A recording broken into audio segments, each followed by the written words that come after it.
Welcome to T3 Day 19 of Calculus. Today we're going to talk about differential equations. The simple way to remember what a differential equation is to remember it's any equation that contains a rate of change. That's it. So any equation where there's a rate of change is considered to be a differential equation. So in this situation, a rock is thrown upward with an initial velocity of 132 feet per second from the top of a 48-foot tall building. A, express the velocity of the rock as a function of time. So an initial velocity means at time zero. So the velocity at time zero is going to be 132 feet per second. Now, it also tells us it's thrown from the top of a 48-foot tall building. So that's the initial position. So that's S of 0 is 48. So the first thing we can do is kind of note what we already know. So express the velocity of the rock as a function of time. Now, to do that, you need to start with the initial thing. You know that the acceleration due to gravity is negative 32 feet per second. So that tells us that the acceleration due to gravity is negative 32 feet per second squared.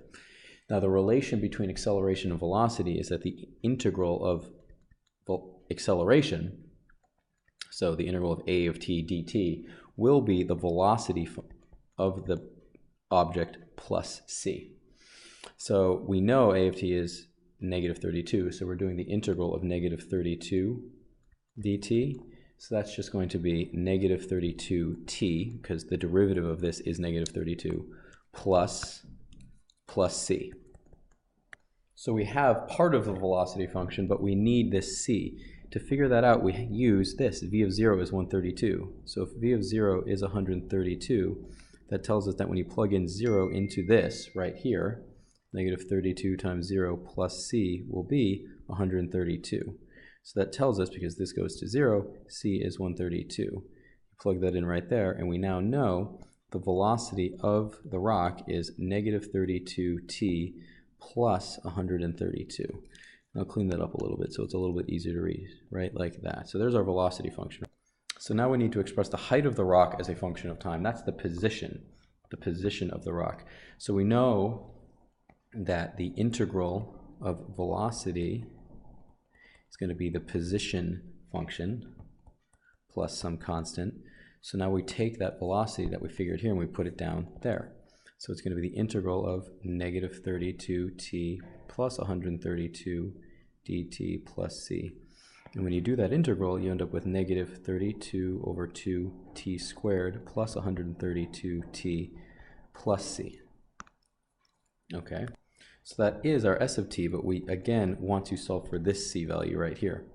So we know from above that S of 0 is 48.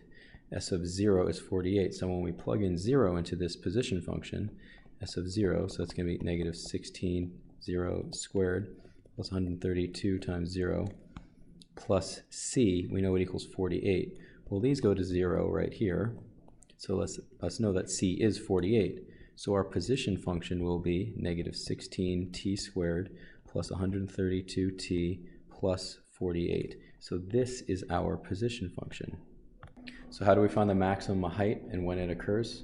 We do that because we know that this right here is a parabola facing down.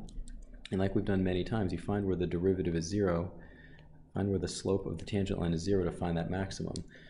Well, we want to know, therefore, what the derivative of S of t is, but we know what that is. That's just going to happen when S prime of t is equal to 0, but S prime of t is V of t. So do we know the velocity? We do. It's right there. We know the velocity, negative 32t plus 132. Negative 32t plus 132 is equal to 0. So that's negative 32t is equal to negative 132. So that's when t, if you do this out, is equal to 4.125. That's the time. So that's the time when the max occurs. And you could use a sign diagram to prove that it's a max. But to find out what the height is, you have to plug this number into the position function, so S of 4.125. You could use your calculator for that, and you end up with 320.25, and that's feet right there. So to hit the ground, how long does it take to hit the ground? Well, it hits the ground when the height is equal to 0. So what you do is you set the parabola equal to 0. So we have the function, it's negative 16t squared plus 132 plus 48. You set that equal to 0. and you can use a calculator to figure that out. You definitely can use a calculator because it's not going to be a nicely factorable quadratic. And if you graph this, it'll look like this. It starts at 48, it goes up and it goes down. So you're trying to find out what time it is right here. So if you plug this into your calculator, you get two answers, a negative answer and a positive. Since time moves forward, we want to get the positive one.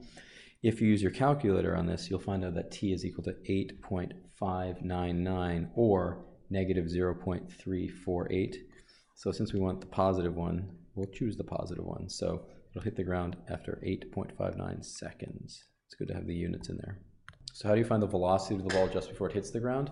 Well, we know that it hits at that time right there. I like how it changes color there. So all we do is we plug that into the velocity function. So we're doing v of 8.599.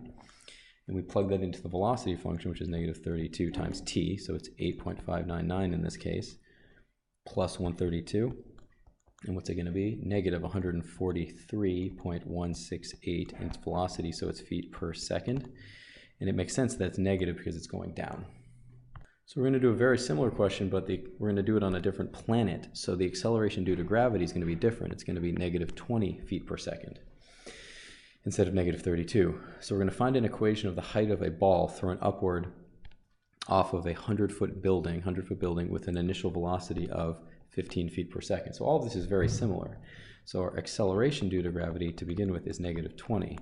We integrate that to get negative 20t plus c. But our initial velocity is 15. That's plus c, not 3, sorry.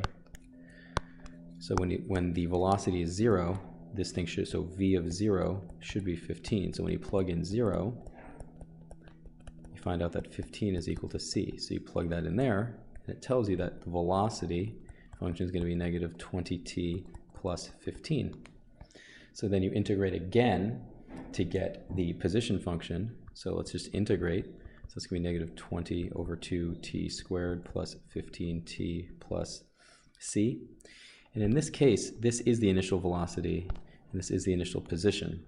So we can simplify this. S of t is going to be negative 10t squared plus 15t plus the initial position is 100. So it's just going to be plus 100. So now what do we have? We have the acceleration function, we have the velocity function, and we have the position function like this right here. So that key realization is the negative 32 feet per second for the acceleration due to gravity is for Earth. Other planets have different gravitational acceleration constants.